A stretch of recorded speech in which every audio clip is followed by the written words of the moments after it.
Hello YouTubers, Alaska Prepper here. Ladies and gentlemen, I get this question quite often. How long will rice, flour, sugar, pretty much dry ingredients last if left in their original container or if they're not packaged for long term?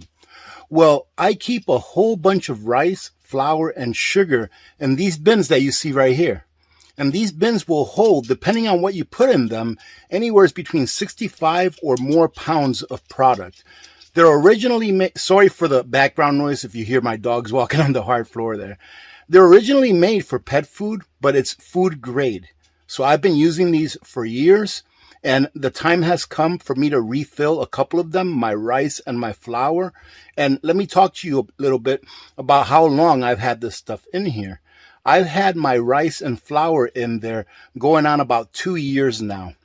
I've actually refilled my rice a couple of times since then.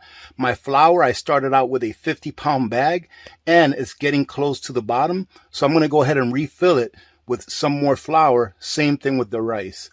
These buckets right here have kept any moisture from getting inside and or any bugs. Now, the rule of thumb that I use for keeping like rice and flour and even beans, legumes of any kind, and sugar, of course, is that as long as you keep it somewhere where it's temperature controlled, just like right here, you can see that inside the pantry right now, it's 57 degrees.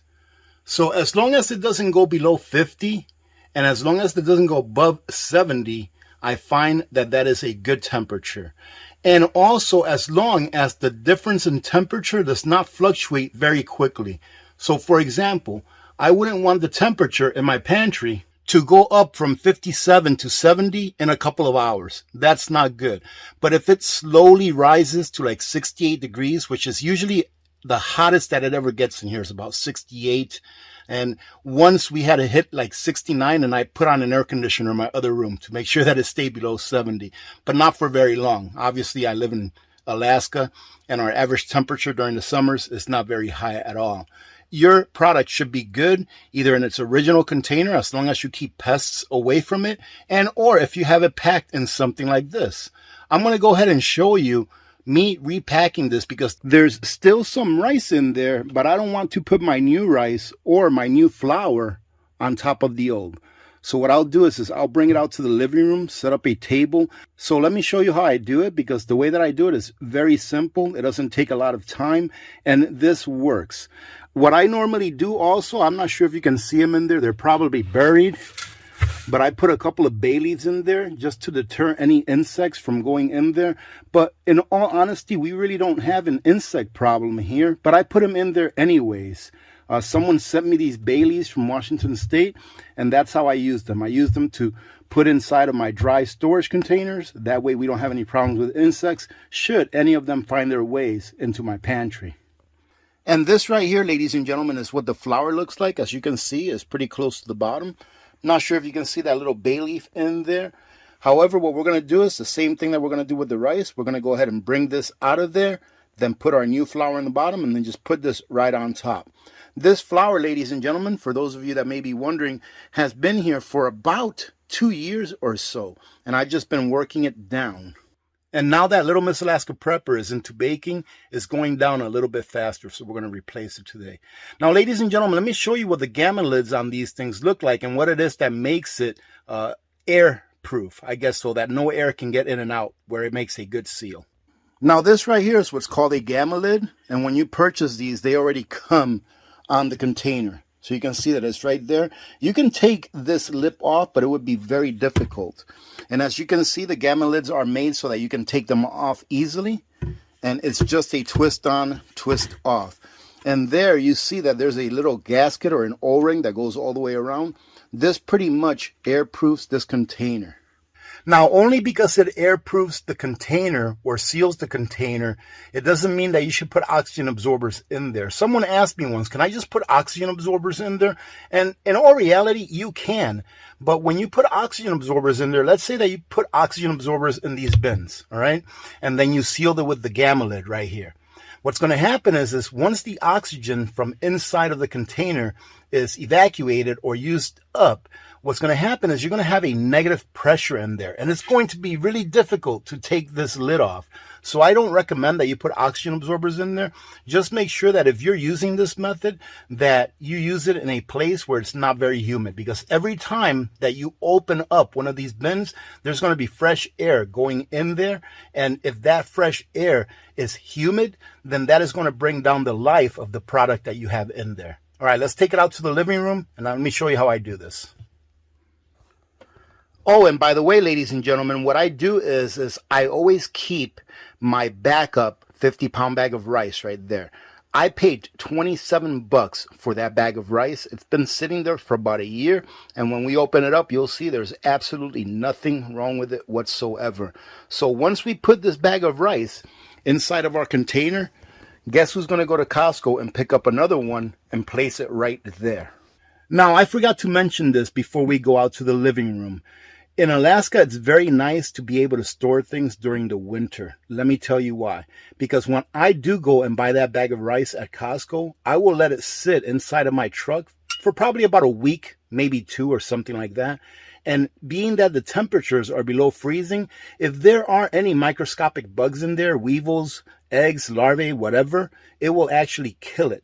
And then once I'm ready to bring it in this case, I'm just going to place it right there where you saw that I have the old one, and then let the new one sit there. However, if I were going to package that for long term, what I would do is before I packaged it for long term, after I brought it in from outside that is really cold, I would allow it to come to room temperature before I packaged it.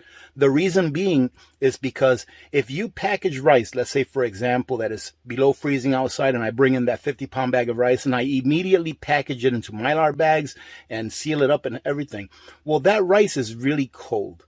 And the difference in temperature between the rice inside the bag and the ambient temperature outside of the bag, that could cause some condensation. And that's something that you definitely don't want. One of the biggest enemies of food storage is condensation, i.e. humidity, air, light, temperature. If you can have all of those things under control, your dry food storage especially is going to last you a lot longer. So what I'm about to do right now is just transfer my rice, or that amount that I have left in here. And what I did was into this container right here. All I did, ladies and gentlemen, is nothing fancy.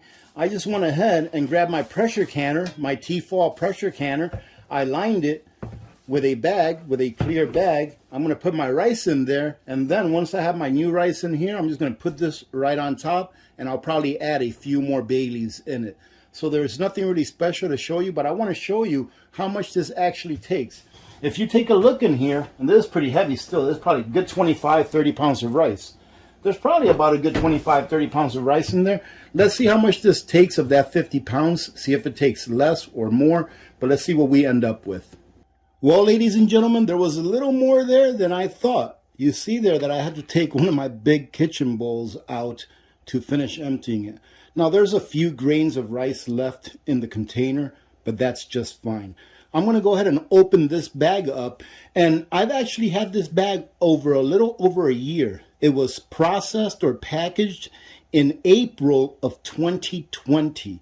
So it's almost 2 years old. It's about 1 year and 6 or 7 months old, I would say.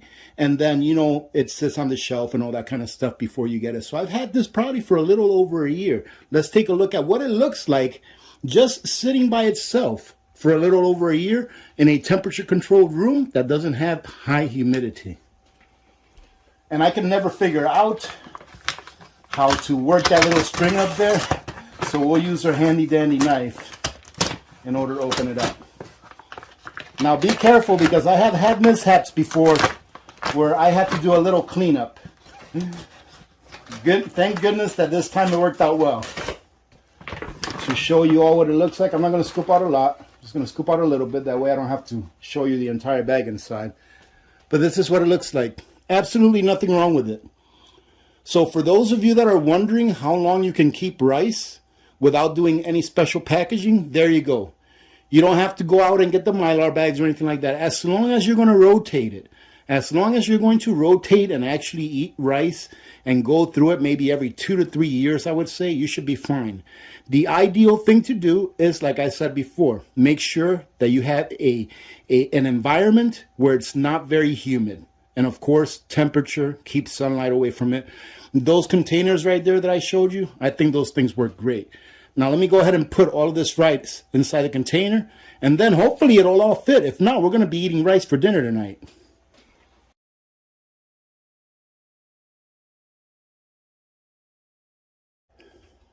All right, I've got the whole bag in there, and this is what it looks like. Let me put some more of those. This is what the whole bag in there looks like. So I think that when we fill this up, it's going to be pretty much full to the top. I'm probably going to need help carrying it back. Let's go ahead and put the rest in there, and we'll see what the whole thing looks like with 50 pounds, and I'm guessing there's about another 30 pounds over there of rice. And ladies and gentlemen, if you find that this is somewhat of a chore, meaning that it's not something that you enjoy doing, I personally enjoy doing this kind of stuff, all right? But if you find that this is somewhat of a chore or somewhat burdensome, then all you have to do is remember why it is that you're doing it.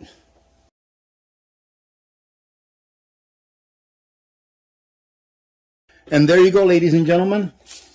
I put a few more bay leaves on the top before I seal it off, and you can see that there's probably enough room before it gets up to here or so, maybe another 5 pounds or so. But I just want to show you that what you're looking at here, ladies and gentlemen, is roughly 80 pounds of rice. Now, 1 pound of rice has anywhere between 1,600 to 1,650 calories or so.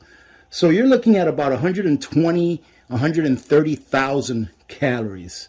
All right, look at how much sustenance there is in this small area. It doesn't take up that much room, but you just have to remember to rotate it.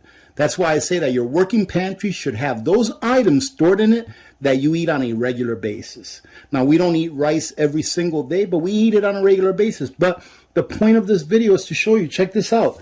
This rice is more than 2 years old. There's absolutely nothing wrong with it. Why? Because it was properly stored. Well, ladies and gentlemen, I really hope that you got something out of this. I want to encourage everyone to think outside the box. What can you do to put more food away? I have room now to get another 50-pound bag of rice, which is about another 80,000 calories, and replace where the old one was. More calories in the house, taking up about the same amount of room. It's a win-win. Now, I'm not going to go through the trouble of asking you to watch me do the exact same thing that I did with my rice with my flour, because it's the exact same process.